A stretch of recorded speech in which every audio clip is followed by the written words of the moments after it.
La Virgen de Candelaria apareció en la playa de Chimisay, hoy día Playa del Socorro.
Por los años de 1390 o 1391, dos pastores de Acaimo, Mensei o Reyesuelo del término de Güímar, al atardecer de un día del estío, conducían sus ganados cabríos por la orilla de la playa de Chimisay, al aprisco de una cueva del barranco de Chinguaro. Cerca ya de la embocadura del barranco, y cuando el ganado daba vuelta al recodo de la entrada, notaron que las cabras retrocedían asustadas, como si algo las espantara en su camino. A indagar la causa adelantándose uno de los pastores, creyendo eran otros los que querían hurtarle el ganado, y subiendo el pequeño recuesto para explorar el barranco, desde la altura descubrió en la cuenca, cerca del mar, como a unos 50 metros, a una mujercita que con un niño al brazo derecho y con vestidos distintos a los que usaban las mujeres de la tierra, de pie sobre una roca, lo miraba con fijeza.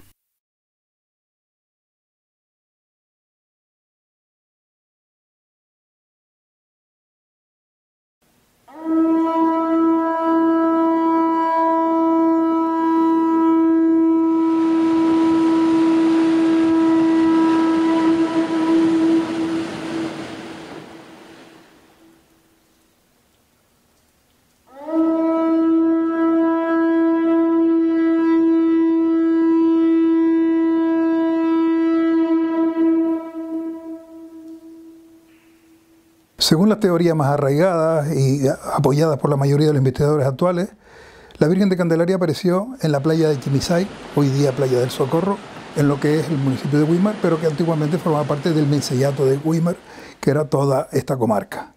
Esa Virgen apareció a dos guanches sobre una piedra, estaba colocada sobre una roca, a dos pastores guanches, y de ahí, con una serie de sucesos más o menos milagrosos que se recuerdan cada año en la famosa ceremonia de los guanches que se celebra en Candelaria por el Día de la Virgen de agosto y en el Socorro por la fiesta de septiembre, esa ceremonia representa esa aparición.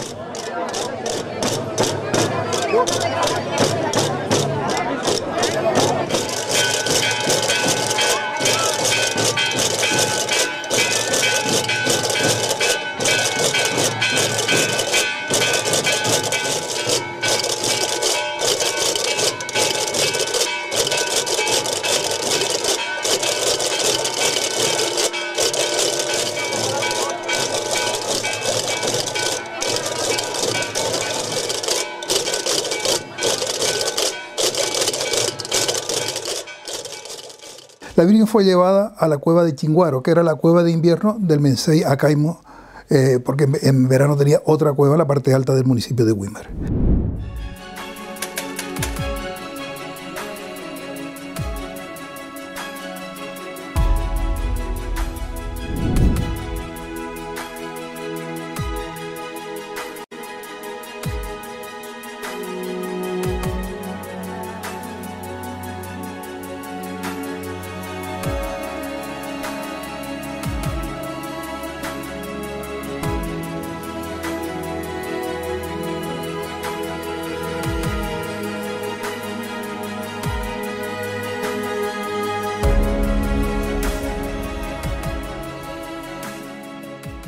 estamos en Chinguaro, que es un lugar que todavía hoy, 500 años después, llamamos por el mismo nombre que usaron los guanches.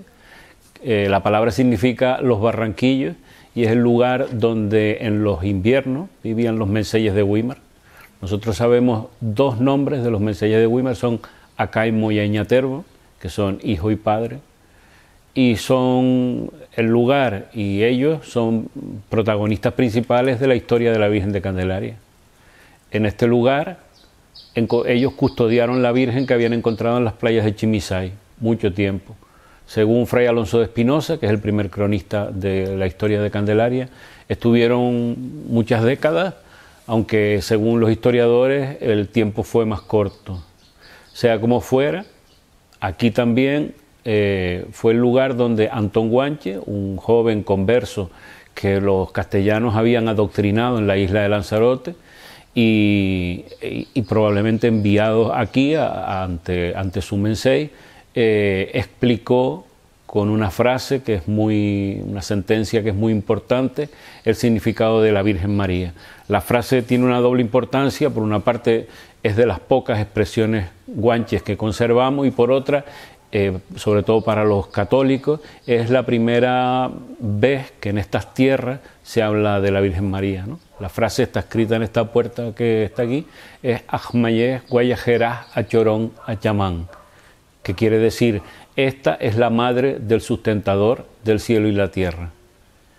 Posiblemente Antón, o bueno, dice la tradición que Antón le dijo al rey que este lugar donde ellos realizaban su vida, donde estaban sus ganados, no era el lugar más adecuado para la Virgen, sino que la llevara a un lugar más privilegiado, a una especie de templo de los guanches, que era la cueva de Achvinicó, dentro de los terrenos del propio rey de Güímar, y que es la actual cueva de San Blas en Candelaria.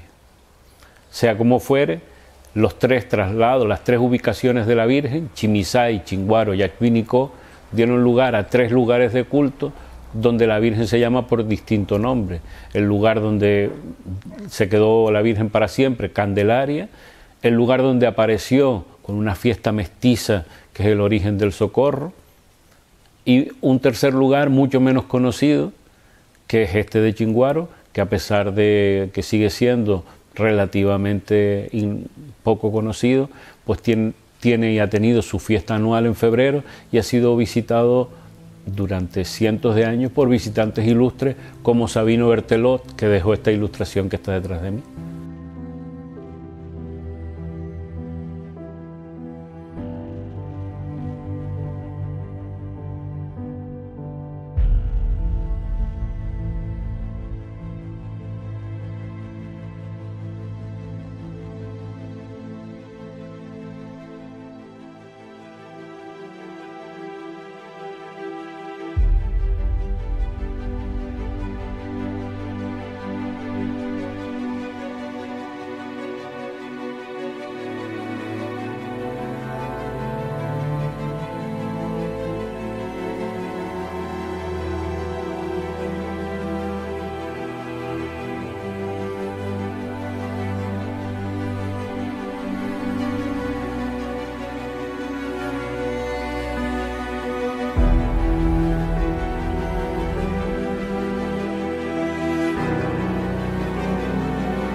Antón Guanche fue un guanche secuestrado de niño, llevado a Lanzarote, cristianizado en Lanzarote y luego fue devuelto a Tenerife.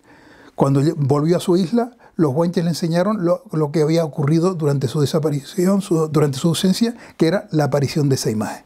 Él se encontró y dijo, cuando la vio, se puso de rodillas y dijo que aquella era la Yaxiraxi, la Guayacerat Ochorón Achamán, la madre del sustentador del cielo y de la tierra, por tanto, la madre del dios de los guanches, y que merecía un culto aparte. No podía estar conviviendo con el mensei, con su ganado, en la cueva de Chinguaro. Por tanto, tenía que ir a una cueva propia, a un lugar donde él se ofrecía a dedicar su vida a rendirle culto a esa imagen. Y propuso, como él era de esta zona y conocía perfectamente este valle, propuso la cueva de Achvinico, en la costa actual de Candelaria.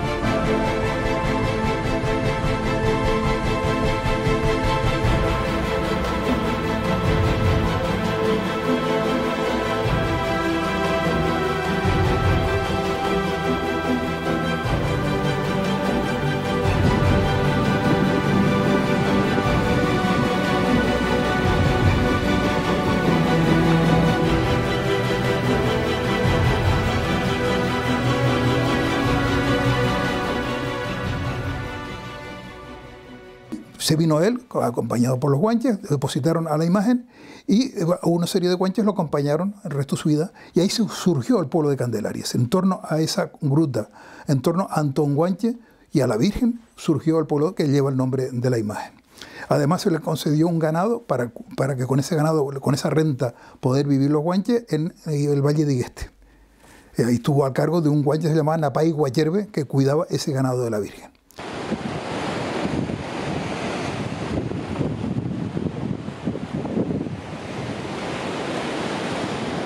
Lo que sí está claro es que en la cueva del Vinico estuvo hasta 1526, que se le construyó el primer templo, la primera iglesia para la Virgen de Candelaria, por consejo de Pedro de Lugo, que fue el mayordomo. La Virgen tenía una serie de mayordomos y fue concretamente Pedro de Lugo el que dijo que había que hacer una iglesia con mayor calidad que la gruta de San Blas, que era la cueva actual, sin la capilla anterior que se hizo mucho más tarde.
En 1526 estuvo la Virgen en ese santuario hasta que por el Bartolomé García Jiménez, un obispo importante de Canarias, que vivió mucho tiempo en Candelaria, dijo que había que hacer una basílica mucho mayor, y fue que él promovió la primera gran basílica de Candelaria, una basílica de 3 naves impresionante, con una torre que se veía de Santa Cruz, y esa basílica se bendijo, se inauguró en 1672. Y ahí estuvo la Virgen venerándose durante mucho tiempo. Ya en ese tiempo estaban los dominicos llegaron a Candelaria en 1530, y que en 1534 construyeron su convento al lado de ese santuario primero que hizo Pedro de Lugo. Y estuvieron ya al cargo de ella durante siglos. Y en esa gran basílica estuvo la Virgen hasta que en 1789 un incendio destruyó por completo la basílica y el convento al lado. Con motivo de ese incendio y esa destrucción, los frailes tuvieron que volver a la cueva de Vinico, a la cueva de San Blas, que en ese tiempo ya se había dedicado a San Blas, un santo que se celebra al día siguiente de Candelaria. La festividad de Candelaria es el 2 de febrero y San Blas el 3 de febrero. Pues en esa cueva se volvió a colocar a la Virgen de Candelaria durante 14 años, hasta que se reconstruyó el convento y luego se empezó a reconstruir la basílica también. Estuvo de 1789 hasta 1804. Ahí estuvo la Virgen. Como la cueva pasó a ser una iglesia, la iglesia del convento otra vez, pues tuvieron que ampliarla porque era muy pequeñita. Entonces se hizo la ermita que hoy vemos delante de la cueva. Esa ermita se construyó en 1790, entre otras cosas para establecer una serie de tumbas, porque la gente se enterraba en la iglesia, no había cementerio en esa época. Luego, para que pudiera enterrarse pues, la gente durante el tiempo que tuviera esa capilla cueva como iglesia del convento, iglesia de la Virgen de Candelaria. En 1804 se terminó el convento, se hizo dentro del convento una capilla provisional mientras se reconstruía la basílica y se colocó la Virgen en 1804. Pero en 1817 se acabó el dinero de la basílica y esa capilla provisional estuvo más de siglo y medio con la Virgen en su interior hasta que se terminó la basílica actual en 1959. Por tanto, que ya se pasó desde esa capilla provisional de la Virgen hasta la basílica que todos conocemos en la actualidad.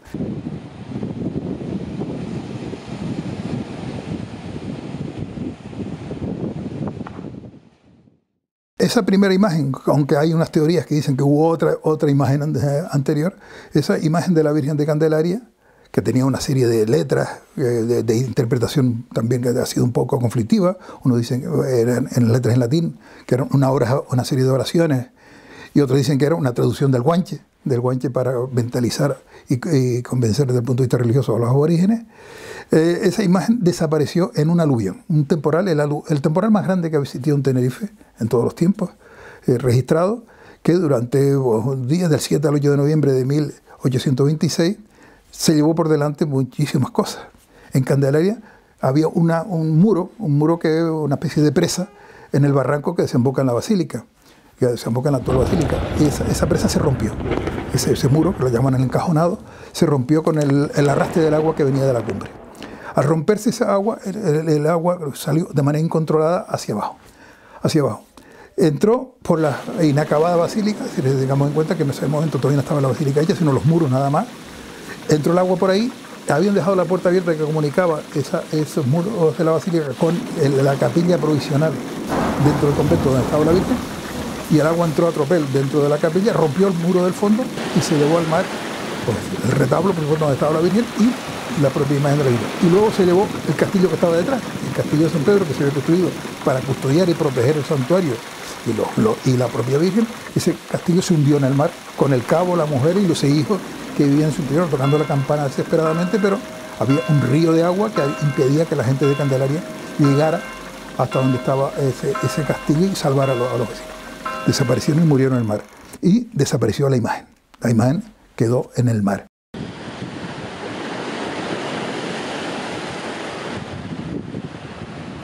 Estuvieron intentando buscarla. Muchos días estuvieron recorriendo toda la costa del sur a ver si aparecía por algún lado. Haciendo inmersiones, tampoco apareció la imagen.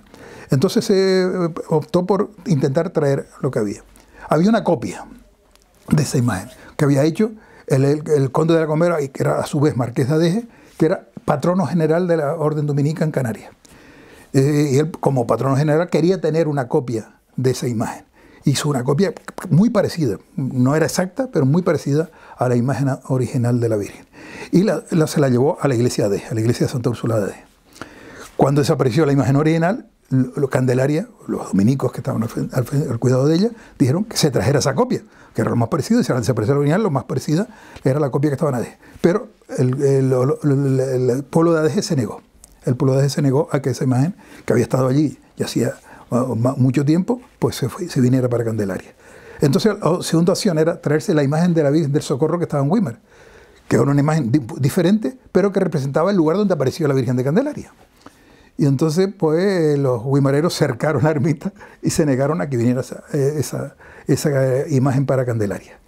No le quedó otra opción que traer un cuadro que tenían los dominicos en una granja que tenía en Arafo, una granja dominica que arriba, donde había una capilla, y había un cuadro que se veneraba en esa capilla. Y ese cuadro estuvo presidiendo la basílica, la capilla provisional, hasta que se elaboró la nueva imagen.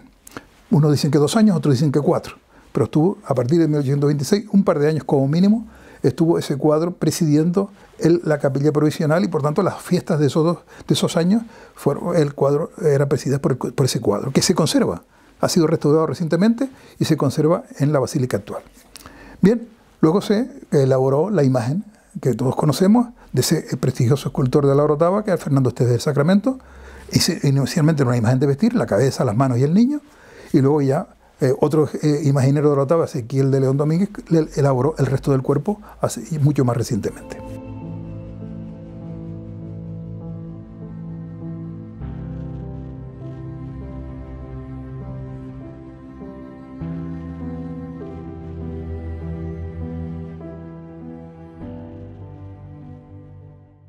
Fernando Esteves es una figura interesantísima para entender el paso del barroco hacia el neoclasicismo, hacia ese nuevo lenguaje que ya había aparecido en Europa, en las academias. Hay que pensar que también aquí están ya las academias funcionando, y las academias son las que realmente van a programar todo lo que es la producción artística. En aquel momento el escultor más sobresaliente era Fernando Esteves. Hay que recordar que Luján Pérez, que fue el maestro de Fernando Esteves, ya había fallecido. ¿Quién quedaba? Bueno, habían otros escultores, podemos dar nombres, pero no tenían la talla, no tenían la categoría ni el recorrido, ni ofrecía siquiera las garantías como para tallar una imagen tan icónica, tan histórica, tan representativa del pueblo canario como la Candelaria. Entonces pensaron en Fernando Esteves, que en aquel momento gozaba pues de fama, de garantía artística, y naturalmente pues era la persona más indicada. Fernando Esteves tuvo que haber conocido la anterior, la que se llevó el aluvión de 1826, que fue la que históricamente, según cuenta la historia, la leyenda, etcétera, pues encontraron los guanches en las playas de Chimisay, en lo que ahora es El Socorro, en Güímar, ¿no?, en la costa. Él la tuvo que haber visto, eso desde luego, porque aquí venían todos los canarios, todos los que podían venir. Entonces el convento y Candelaria no es lo que nosotros vemos hoy, esto era muy distinto. Y cuando a él se le ofrece la oportunidad, el encargo de realizar la Virgen de Candelaria, pues pensó en una imagen de vestir, porque así la conocieron los canarios. La imagen que tenía el peregrino que llegaba a Candelaria entonces era precisamente esa.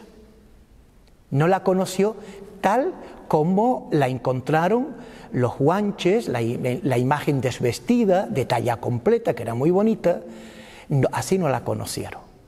Entonces él la hace para ser vestida. Esteves se planteó si hacer una reproducción más o menos fiel de aquel rostro, tanto de la Virgen como del niño, que él vio cuando venía aquí a la basílica, a la antigua basílica, es decir, a la capilla, a la iglesia de los dominicos, o que también la vio a través de los cuadros, o prescindir de todo eso y llevar a cabo una obra según el estilo imperante de entonces. Como decíamos antes, un estilo clásico, a la manera de la academia, el estilo neoclásico. Y él optó por esto. Esteves se formó en la Orotava. Tenemos que recordar que su padre fue orfebre. Él se codeó con toda aquella élite social ilustrada, tenía buenas bibliotecas, conocía buen arte. Cuando los canarios, los tinefeños de una manera más concreta, vieron por vez primera la imagen de la Candelaria, tenían el recuerdo de la anterior. Esto tuvo que haber sido un choque. A los dominicos creo que esto les preocupó. Pero los dominicos hicieron pues un gran programa, un estupendo programa pedagógico, catequético, devocional, para que poco a poco el pueblo se fuera identificando con la nueva imagen. La mirada de la Candelaria, esa mirada frontal, que va desde donde va ella, naturalmente, hasta la puerta de la basílica, la puerta de entrada, a los pies, esa mirada es la que realmente conquista. Es la imagen insignia, ¿no?, de Esteves, la imagen por excelencia, la que le dio fama, la que lo encumbró, la que lo situó ya como un escultor, vamos, que ya nadie le hacía sombra.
Los que van a DG, los que visitan la iglesia de Santa Úrsula, verán entrando a mano izquierda una pequeña capilla con un retablo muy antiguo y ahí está la copia de la Candelaria. Si quieren ver cómo fue la Candelaria anterior, pues tienen la oportunidad, la ocasión de contemplarla, de verla y de comprobarlo.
La familia Ponte era una familia de comerciantes de origen genovés que apoyaron económicamente a Alonso Fernández de Lugo para la conquista de las islas y que en el periodo de la colonización reciben datas y tierras para asentarse en la isla.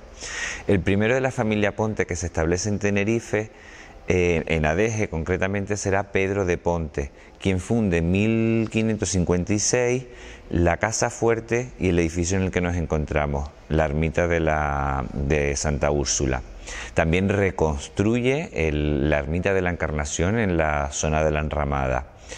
Un personaje importante será su bisnieto, Juan Bautista de Ponte, quien consiga el título de Marqués de Adeje, el señorío jurisdiccional para la villa, y además será nombrado patrón de la Orden de los Dominicos.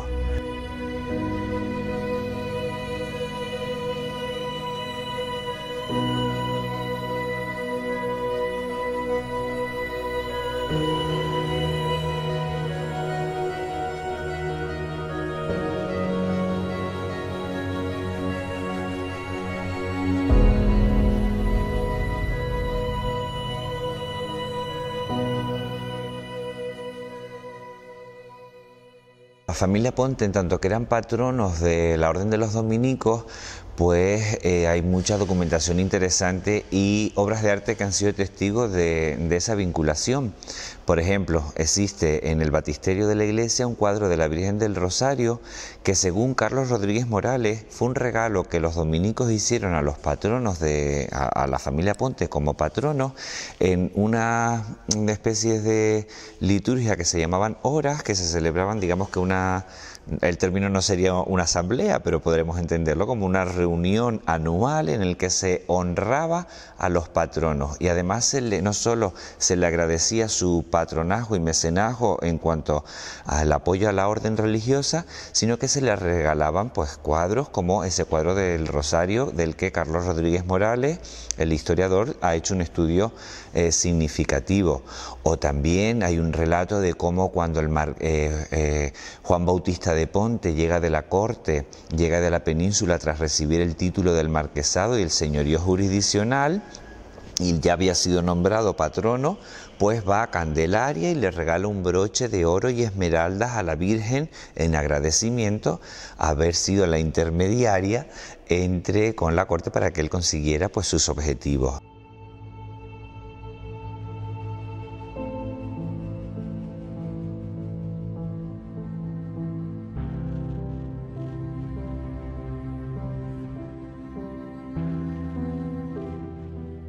Es cierto que ya en el siglo XVII aparecen en los inventarios parroquiales la existencia de hasta 2 imágenes de la Virgen de Candelaria. No sabemos si de bulto, de candelero, pero consta en los inventarios parroquiales del siglo XVII la existencia de hasta 2 imágenes. Quizá por esa vinculación de la familia Ponte en el patronazgo de la Orden de los Dominicos. Algunas líneas de investigación apuntan y atribuyen a Domingo José de Herrera el encargo de la imagen al escultor Sebastián Fernández. Otras hipótesis apuntan a que no fue un encargo de Domingo José de Herrera, sino que ya la talla existía y lo que hace Domingo José es encargar la restauración, el dorar la talla, a Sebastián Fernández. Otras hipótesis apuntan a que ni tan siquiera dentro de esas hipótesis que hay, que si el marqués pegó el cambiazo, dejó la copia en Candelaria y trajo la original para aquí, pues hay otras hipótesis que apuntan a que ni tan siquiera esta fuera la original que vieron los guanches, sino que ya en la época de Fray Alonso de Espinosa, los naturales de la isla, o sea, los guanches, los descendientes de los guanches, encargan y pagan una talla nueva, que es la que encuentra Fray Alonso de Espinosa cuando llega a las islas 100 años después de la conquista.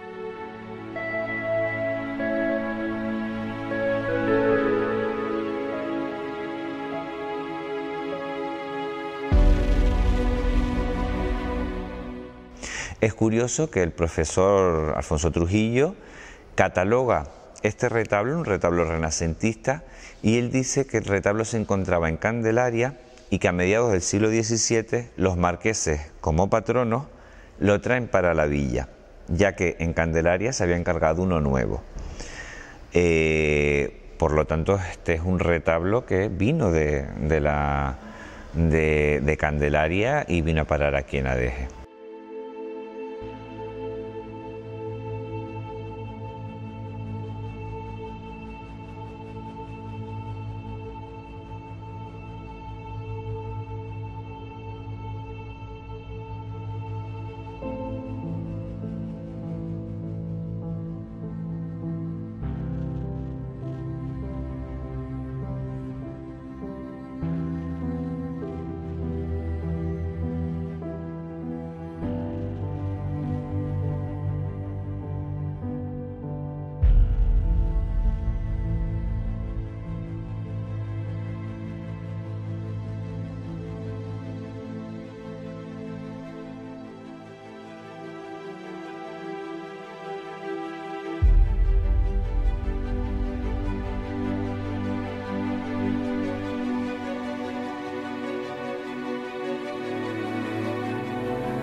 En los años 90 se le realizó una prueba de carbono 14 y bueno, la datación que daba era en torno a 1445-1637.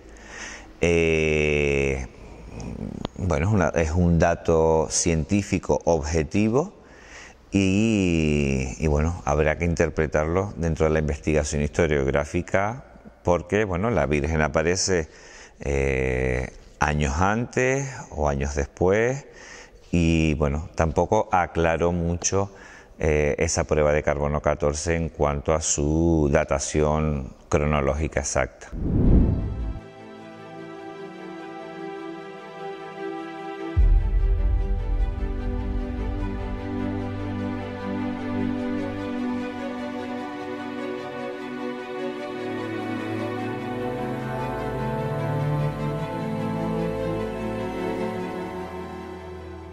Estamos en el Centro Nacional de Aceleradores, en Sevilla, que es un centro mixto de la Universidad de Sevilla, del CSIC y de la Junta de Andalucía. Es un centro de investigación donde se utilizan técnicas con aceleradores para diferentes tipos de investigación. Una prueba de carbono 14 consiste en determinar la cantidad de carbono 14 que le queda a un material orgánico que en algún momento estuvo vivo, que intercambió carbono 14 con la atmósfera y que en el momento de su muerte fue disminuyendo esa concentración de carbono 14 paulatinamente en el tiempo. Nosotros determinamos cuánto carbono 14 le queda y a partir de esa determinación podemos averiguar cuánto tiempo hace que ese organismo vivo dejó de intercambiar carbono 14 con el ambiente, lo que normalmente se asimila con la muerte del organismo, aunque tiene sus matices. Para calcular los años hacemos precisamente ese proceso experimental de tratar la muestra y hacer una medida, en nuestro caso mediante una técnica que se llama espectrometría de masas con acelerador, para determinar cuánto carbono 14 tiene ese material en relación al carbono total. Eso, al compararlo con una serie de muestras patrón que tienen unas cantidades conocidas, nos permiten calcular lo que llamamos edad de radiocarbono. Y a partir de esa edad de radiocarbono se realizan nuevos cálculos en los que se hace una calibración para obtener el rango final de fecha en los cuales pudo ocurrir el suceso que estamos buscando, que es ese cese de intercambio de carbono 14 con la atmósfera. Con lo cual, en el caso de la datación por carbono 14, no obtenemos una fecha concreta, sino que obtenemos uno o varios rangos de fechas, cada uno con sus probabilidades. Esos rangos son los posibles momentos en los que cesó la actividad vital de ese organismo. En la madera lo que estamos datando en realidad es el momento en el que se genera el anillo de crecimiento. Los árboles van creciendo, generando anillos, uno cada año, y cada anillo tiene una edad diferente de los demás. Nosotros, cuando datamos una estructura de madera, lo que estamos datando es, en concreto, ese fragmento que estemos datando, en qué momento se originó. Eso nos plantea un problema, y es que si nosotros cortamos un árbol que ya tiene muchos anillos, es decir, ha vivido durante mucho tiempo, parte de esa madera se generó hace mucho tiempo y no corresponde ese momento con el momento de la manufactura, que es el momento del corte. Por lo tanto, el mero hecho de utilizar una madera ya antigua nos puede llevar a ese tipo de situaciones. Árboles que pueden vivir 200 o 300 años, si realizamos una manufactura de una talla con la parte central de la madera que ya hace 300 años que se formó, nos dará una fecha muy anterior al momento de la manufactura. Otra posibilidad que ocurre es la reutilización de los materiales.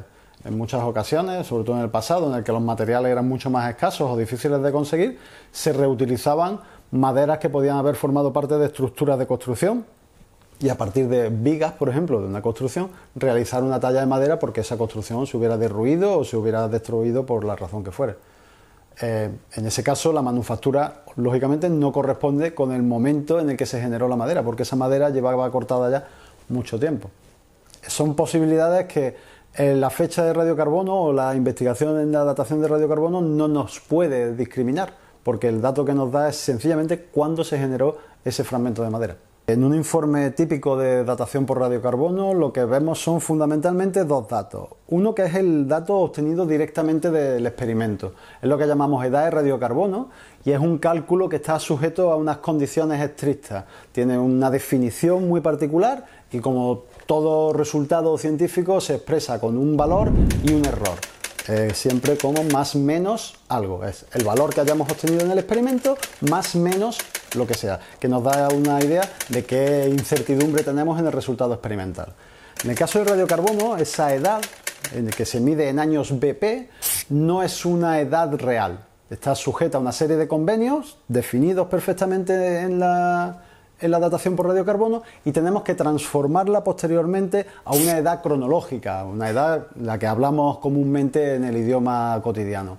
Eso es lo que llamamos la edad calibrada, y esa edad calibrada no viene ya sencillamente con un más menos, sino que viene como unos rangos de edad, cada uno de ellos con su posibilidad, con su probabilidad. Esos son los dos datos. A efectos prácticos, el usuario lo que tiene que mirar es la edad calibrada, porque eso le está diciendo en qué momento ocurrió el suceso que se está estudiando.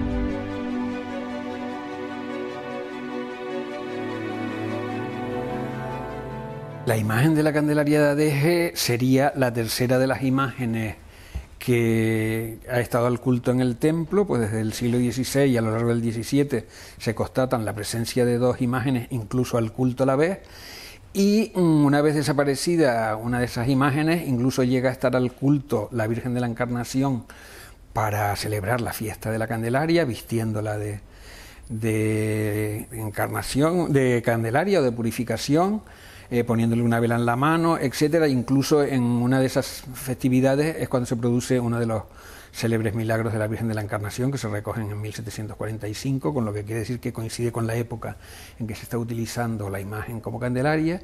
Y luego ya en 1765 el marqués de Adeje, don Domingo José de Herrera, decide comprar una nueva imagen y queda muy claro y específico y especificado el momento en que llega, es decir, la última visita a pastorales en 1765, donde la imagen no existe, y a pesar de que no habían periodos establecidos para las visitas pastorales, podían pasar mucho tiempo sin hacerse, o en este caso hacerse con una relativa frecuencia. En 1767, 17 meses después de la última visita, se hace una visita pastoral y, como es tan próxima a la anterior, se acuerda no hacer inventario, sino dar por válido el inventario de 1765, y solo se registran los aumentos de la parroquia, es decir, aquellas piezas que en esos 17 meses han entrado nuevas en la parroquia, y se especifica que una de ellas es la Candelaria. A través de los estados contables de la Casa Fuerte, que son muy detallados, se especifican los pagos a un escultor, como fue Sebastián Fernández Méndez, en cuanto a la talla, es decir, la imagen fue realizada en cuanto a talla por un escultor, y el dorado y el policromado pues por un pintor portuense que fue José Tomás Pablo. Es decir, gracias a los distintos pagos que se realizan por la Casa Fuerte, podemos saber que en la obra intervienen dos artistas, un escultor, Sebastián Fernández Méndez, y un pintor y dorador como fue José Tomás Pablo.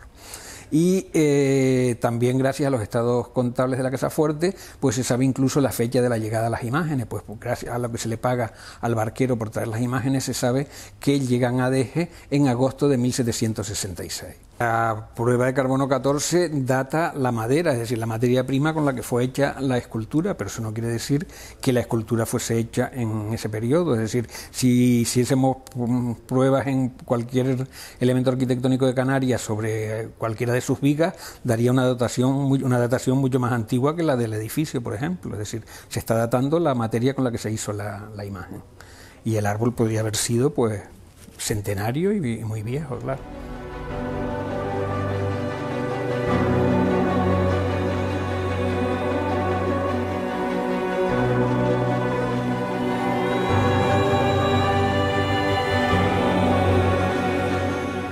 Existe el pago al escultor y una carta donde el marqués le pide a los blancos, que eran los agentes comerciales de ellos, porque claro, la Casa Fuerte todo lo hacía a través de los blancos. Ellos le vendían azúcar, tenían un remanente económico y a ellos cualquier cosa que querían hacer la encargaban a los blancos. Y los blancos se encargaban de tanto los órganos como las esculturas, como cualquier objeto suntuario. Los blancos eran los que se encargaban de traerlo y cobrarse del remanente que tenía la Casa Fuerte.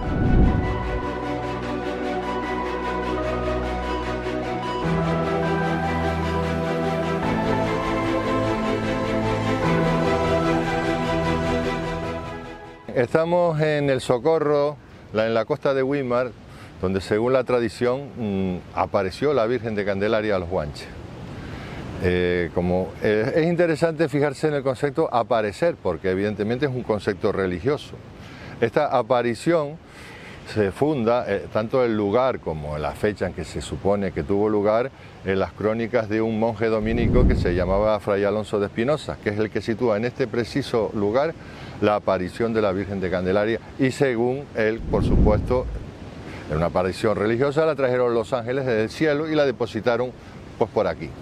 En mi opinión, la Candelaria de Adeje tiene todas las papeletas o todas las probabilidades de ser la Virgen que tenían los Guanches en el momento de la conquista. Entendamos bien la idea. En ese sentido sería la original. Ahora bien, hay distintas fuentes de documentales en que sitúan la llegada de la Virgen, de la imagen de la Virgen de Candelaria, en un periodo muy cercano a la conquista, es decir, en torno a entre 1480 y 1500 aproximadamente, o más exactamente 1496. Son tres, por lo menos yo he localizado tres fuentes diferentes que apuntan hacia esa fecha. Ahora bien, la tradición se sabe que dice que la presencia de la Virgen es mucho más antigua, se sitúa en torno a finales del siglo XIV, entre 1390 y 1400. Y yo creo que no son incompatibles estas dos miradas, porque aquí de hecho pudo haber otra imagen de la Candelaria, pero nos estamos refiriendo a la imagen importante, a la que marcó y dio carácter a toda la historia de la Candelaria. Esa imagen toda apunta a que es una imagen de la segunda mitad del siglo XV. Es una hipótesis porque se trata evidentemente de una hipótesis, como casi todo lo relacionado con la Virgen de Candelaria. En el año de 1566, un capitán inglés, James Rouse, ¿sí?, fue encargado por Pedro de Ponte para que robara la imagen de la Virgen de Candelaria y la llevara a Deje. Esto se basa en un documento, se basa evidentemente en documentación, es una hipótesis pero con una base documental, en que efectivamente se abrió una investigación. A este James Rouse fue detenido por haber asaltado una ermita, así se dice, del sur de Tenerife, no se especifica cuál, haber a continuación ido a Deje a tener negocios con Pedro de Ponte, y aún así fue detenido y puesto en prisión. Se le puso una fianza elevada, que creo que fue de 6.000 ducados, que pagó Pedro de Ponte, salió en libertad e inmediatamente marchó a Inglaterra. El niño de la imagen de Adeje probablemente no es el original, no es el que traía la imagen. Hay pruebas documentales de que esa imagen estuvo en la iglesia de Santa Úrsula. El registro más antiguo es de 1664. Ya había dos imágenes de la Virgen de Candelaria, una más grande y otra pequeña. Desde esa época se sabe con toda seguridad que había imagen allí. Y ya más adelante, ya en el siglo XVIII, en 1700 y tanto, ya a la imagen de la Virgen de Candelaria, que se sacaba en procesión el día de la purificación, o sea, el 2 de febrero, se la sacaban a Deje, se le ponía a un niño que pertenecía a otra virgen porque el suyo lo había perdido.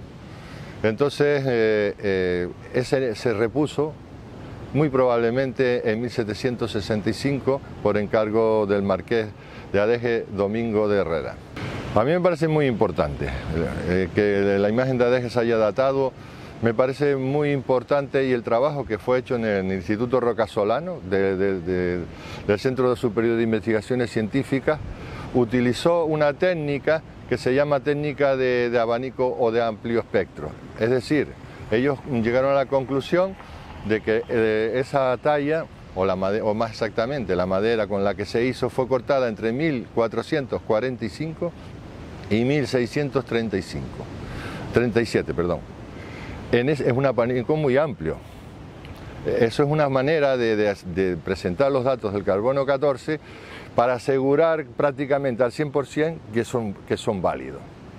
Tiene sus ventajas, sabemos que la validez tiene sus inconvenientes, que tiene, digamos, poca resolución. Entonces, al ser un periodo prácticamente de 2 siglos, pues admite distintas interpretaciones del asunto, pero lo que yo creo que no debía caber duda es que la horquilla que presenta el Instituto Rocasolano es fiable. En mi opinión, lo extraordinario de la imagen de la Virgen de Candelaria son dos cosas. Primero, una es que, extraordinario en el sentido que es diferente a otras vírgenes, que algo especial que tenga, pues una de ellas es la primera, es que hubo una enorme lucha que duró más de 2 siglos por la posesión de la imagen. Esto no es muy común. En esa lucha intervinieron órdenes como los dominicos, los agustinos, los franciscanos, el Cabildo de Tenerife, el Obispado de Las Palmas, varios obispos, 2 reyes de España y algún papa. O sea, todo para ver quién se quedaba con esa imagen. O sea, no era una cosa muy corriente. Evidentemente, las imágenes con fama de milagreras y tal, pues se querían tenerla, pero esto fue algo fuera de traspasó los usos habituales. Y la segunda parte, que es realmente propia y yo diría que yo sepa única de la Virgen de Candelaria, son precisamente las letras. Hay otras imágenes que tienen letras, como por ejemplo el Cristo de la Laguna. Tiene unas letritas muy pequeñas en un costado que cuesta mucho verlas, y que también la Virgen de los Remedios de la Laguna tiene exactamente unas letras pequeñas en sitios muy poco visibles, que más bien son firmas del que hizo la talla, o quien la encargó, o cosas por el estilo. La Virgen de Candelaria, en contra, tiene letras por todos lados, y muy visibles, pintadas de colores muy vistosos, o sea, que incita a la lectura. Evidentemente se sabe que hay un texto ahí que, por más intentos que se han hecho hasta la fecha, nadie ha encontrado una transcripción o interpretación mínimamente coherente o sostenible. Entonces, eso siempre le ha dado un plus de extrañeza a esa imagen. Esto, curiosamente, hay mucha gente, incluso devotos, muy devotos de la Virgen de Candelaria, que no sabe la historia de las letras, porque la imagen de la Candelaria de hoy ya no las tiene. La que se perdió en 1826 sí las tenía, y las de Adeje las tiene. Pero estas imágenes estaban siempre vestidas, y entonces no se veía las letras. En cambio, las de Adeje siempre han estado a la vista. Eso la diferencia también, y yo creo que hay motivos para pensar que son las letras originales que luego se copiaron en otras imágenes.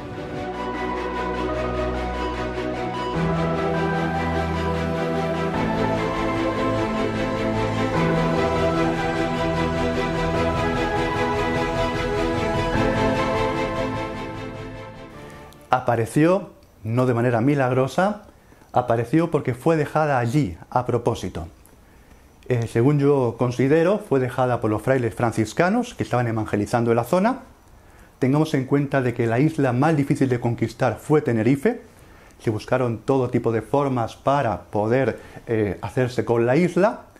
Y en este momento, que estamos hablando en torno al 1400, inicios, primeras décadas, una imagen mariana muy típicamente llamativa se va a dejar en la playa del Socorro por los franciscanos, para al cabo de unos años poder volver a encontrarse con ese pueblo, con esos menceyes de aquella zona de Güímar, y poder entablar un trato especial donde esa imagen tenga significación para ese pueblo.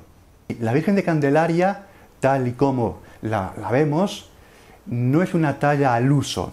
No es una talla que podemos encontrar, por ejemplo, en la península ibérica o en otros lugares de Europa. Es una talla muy llamativa por muchos aspectos. Sin irnos a gran cantidad de ellos, está el tema del pelo suelto, y que no es propio de la Virgen María. ¿Por qué se hace? Para poder identificarla con las mujeres guanches de la isla de Tenerife. Otros elementos también muy llamativos y muy propios, que para esas gentes, esos guanches, serían realmente sorpresivos, son la cantidad de colores que también no son propios de la península ibérica. Son colores muy llamativos. Es una figura femenina con un niño que siempre ofrece esa imagen de paz, de pacificación, con una vela, con un significado por lo tanto de luz, lo que sería toda la cosmogonía y la teogonía de los guanches antiguos, y por supuesto ese pelo suelto como el resto de mujeres guanches. Curiosamente, años más tarde, décadas más tarde de lo que es la llegada a las Canarias, vamos a encontrar elementos que nos ayudan a entender cómo se usa la evangelización en Canarias previamente con la talla mariana de Candelaria. Por ejemplo, Hernán Cortés va a situar algunas imágenes también marianas, e incluso algunos sacerdotes aztecas se van a encargar ellos mismos de guardarlas, incluso con personas sacristanes, como encontramos con algún sacristán de las Canarias como Antón Guanche.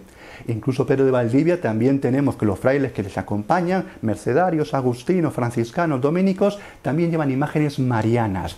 Sabemos incluso de franciscanos que se adentran por la selva y llevan pues nada más, incluso cosas básicas de comer de un día solamente, y llevan lienzos de la Virgen María, porque la imagen de la Virgen María con el niño en brazos ya por sí es un signo, es un símbolo de pacificación, que se está llegando en son de paz. Era un modo de acercarse a aquellos pobladores americanos, iberoamericanos, igual que se hizo en las Canarias. Por lo tanto, este conocimiento muy detallado de la evangelización en América nos ayuda a entender esa previa evangelización de las Canarias.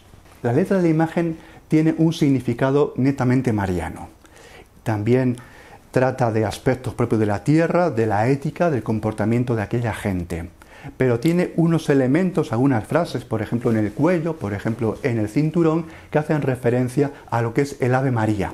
Pero obviamente el Ave María es la primera parte de la oración que actualmente tenemos, porque es la que encontramos en la Biblia, en San Lucas, por ejemplo, toda la parte de la Anunciación, o del Magnificat, el encuentro de María con su prima Isabel. Por lo tanto, tenemos elementos marianos del Ave María y del Magnificat, y también elementos de que Dios es ese niño que porta a esa mujer es Dios.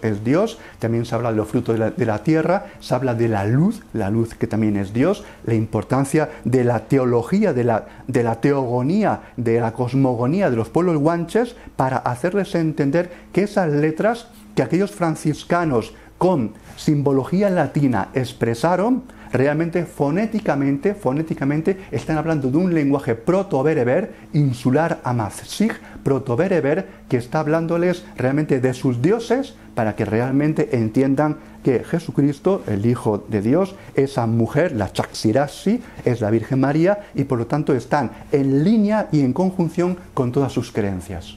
Ese pueblo que tiene una imagen llamativa, que va a guardar durante varios años de manera misteriosa, al llegar esos españoles y esos guanches que ya se han más o menos españolizado, van a poder ayudarles a leer ese alfabeto latino, pero ese alfabeto latino con esas letras, al fonetizarlas, al darles sonido, va a sonar en esa lengua insular amazigh, de tal forma que el guanche va a escuchar que esa imagen que considera suya, por el cabello de la talla, por esos llamativos colores, de repente, si se lee esas letras latinas que ellos no conocen, el sonido que emana es un sonido perfectamente inteligible e insular amazigh, que habla de ellos, habla de su diosa Tiamat, su diosa madre, habla de la Virgen María, habla realmente de todos los dioses y ese panteón importante que ellos tenían.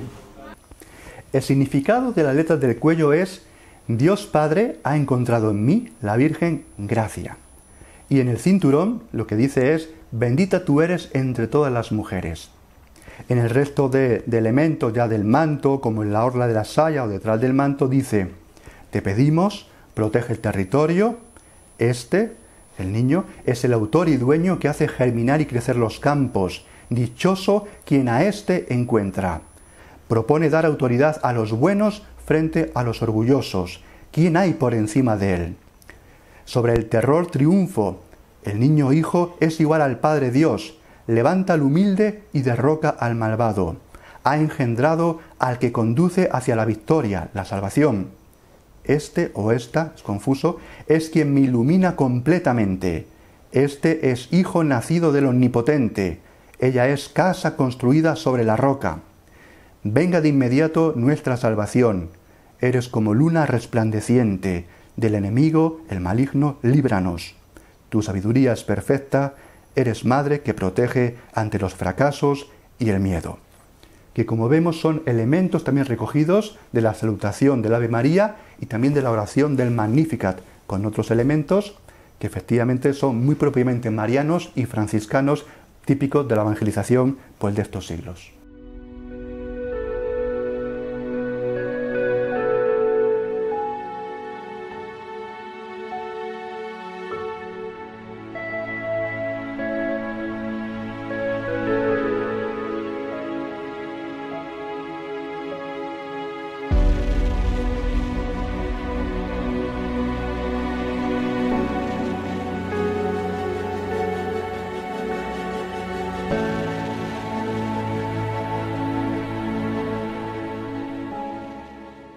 Para los adejeros es una imagen importante que siempre ha tenido pues ese gran recelo de que en la iglesia hay algo importante. No sabemos siempre esa rumorología de que la original Estanadeje ha existido, eso me lo decían mis abuelas, ha pasado de abuelas a nietos. Hubo un investigador en los primeros años del siglo XX, en torno a 1910-1916, era Fermín Fraga, un maestro, una persona importante en la sociedad adejera de aquel entonces, que escribía en los periódicos y relató un artículo sobre la Candelaria de Adeje, en el que, bueno, pues se hacía eco ya a principios del siglo XX de eso que en el siglo XXI todavía tenemos los adejeros, de la importancia de esta imagen. imagen. Él recoge ese rumor, trata de investigar, incluso accede a los archivos parroquiales en ese entonces y publica en los periódicos de la época toda su investigación. Como él decía, por más que uno intente, no encuentra más que un rumor sin consistencia, pero lo curioso es que es una cuestión que ha pasado de tradición oral, de abuelas a nietos, de padres a hijos, y bueno, es curioso que en los años 60 se solicita la imagen para una exposición en Santa Cruz, y el pueblo, en pleno franquismo, salió con palas y asadas a la calle y la Virgen no salió del pueblo. Con lo cual, pues es muy curioso ese sentir de los adejeros hacia esta imagen.